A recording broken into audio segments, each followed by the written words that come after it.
Então, nessa aula aqui eu vou dar um exemplo de como a frequência cardíaca responderia ao aumento da intensidade durante a caminhada e a corrida, por exemplo. Então, olha só, se a gente pegar lá a frequência cardíaca, que é a quantidade, né, de vezes que o coração bate por minuto, a gente representa por batimentos por minuto, e a gente pegasse lá, por exemplo, uma atividade que iniciou com, vamos botar 6.0 quilômetros por hora, vamos botar 6.5 quilômetros por hora, na segunda, 7.0 quilômetros por hora, 7,5 quilômetros por hora, 8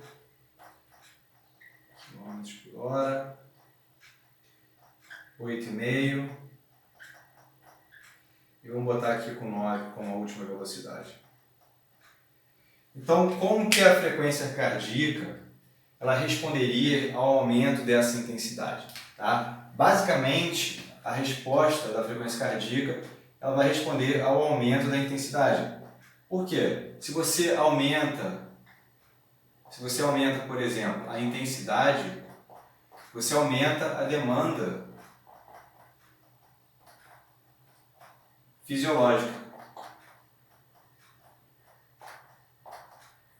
Então, esse aumento da demanda fisiológica, ele vai requerer, por exemplo, um aumento maior da frequência cardíaca e tanto também de outras variáveis como a pressão arterial sistólica, por exemplo. Porque essa demanda fisiológica ela é maior, então você precisa de mais oxigênio, nutrientes, de remover também os metabólitos. Então, esse aumento de frequência cardíaca e pressão arterial sistólica, por exemplo, é decorrente dessa maior demanda fisiológica. Então, no caso aqui, a gente poderia colocar da seguinte forma, tá? Eu vou utilizar valores simbólicos para explicar para vocês como que aconteceria durante o exercício físico. Tá? Então, olha só, 6.0, vamos supor que a pessoa estava fazendo uma caminhada 6.0 e ela estava com uma frequência cardíaca, por exemplo, de 82 batimentos por minuto, nessa velocidade. Aí você aumentou para 6,5. Aí vamos supor que de 82 foi, por exemplo, para 86.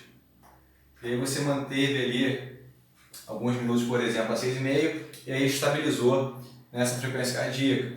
Você foi e aumentou, por exemplo, para 7.0. A partir do momento que você aumentou para 7.0, vamos supor que de 86 aqui saiu, por exemplo, para 93 batimentos por minuto.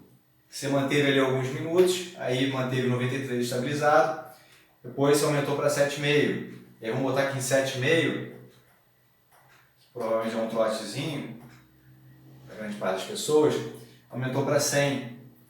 E aí você manteve alguns minutos a 7,5, estabilizou em 100. Você aumentou a velocidade para 8, vamos botar aqui que de 100, por exemplo, subiu para 108 batimentos por minuto. Depois você aumentou para 8,5, vamos botar que subiu para 115. Depois você botou para 9, vamos botar que foi para 121. Então, sempre que você aumentar a intensidade, que nesse caso aqui é representada pela velocidade, sempre que você gerar um aumento da velocidade, nesse caso seria a intensidade,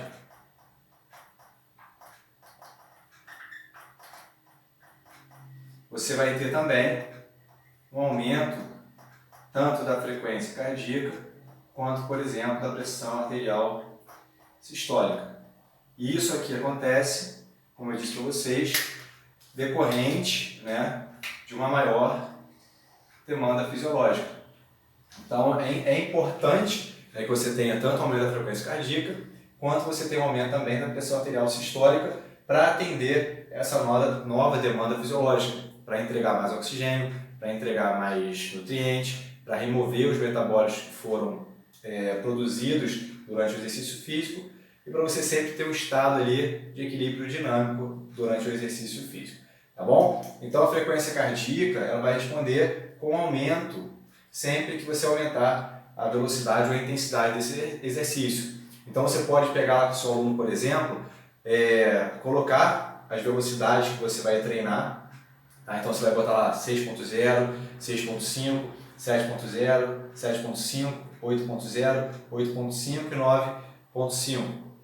E aí você vai deixar isso aqui em branco. Você vai pegar lá a frequencímetro e você vai anotando 6.0 quanto que dava de frequência cardíaca, 6.5 quanto que dava de frequência cardíaca, 7.0 quanto que dava de frequência cardíaca, 7.5 quanto que dava de frequência cardíaca. E aí você vai fazendo essas anotações.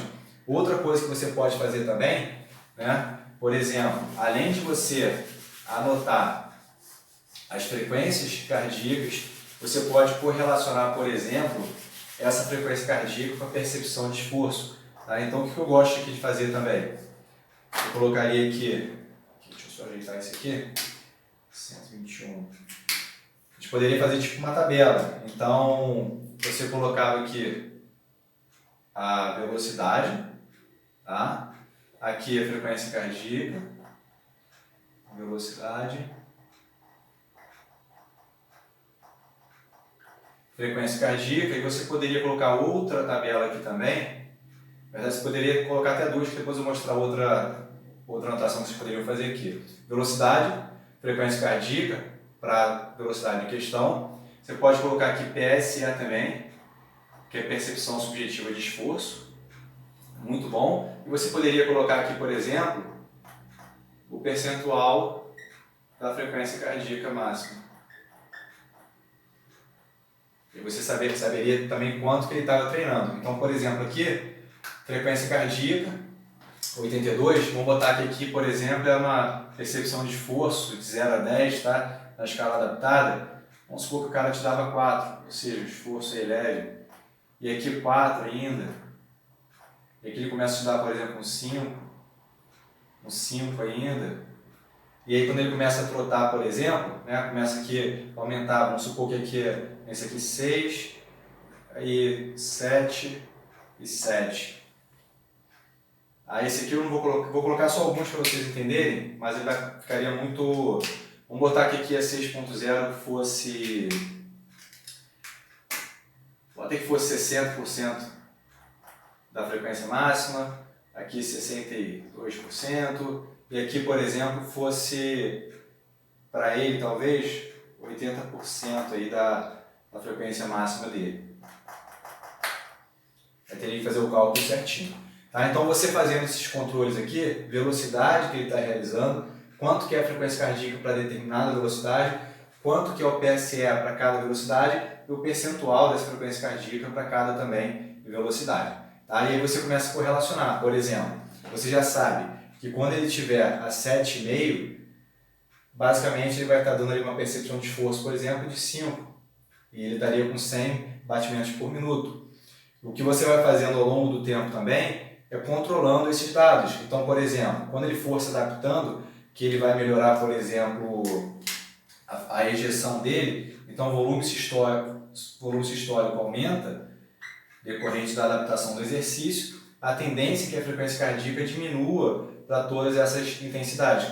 Então, por exemplo, para 6.0, ele se adaptando, essa frequência cardíaca pode reduzir. Então, vamos supor que agora, daqui a 4, 6 semanas de treino, a 6.0 que ele tinha 82, vamos supor que agora ele faz com 78 batimentos por minuto.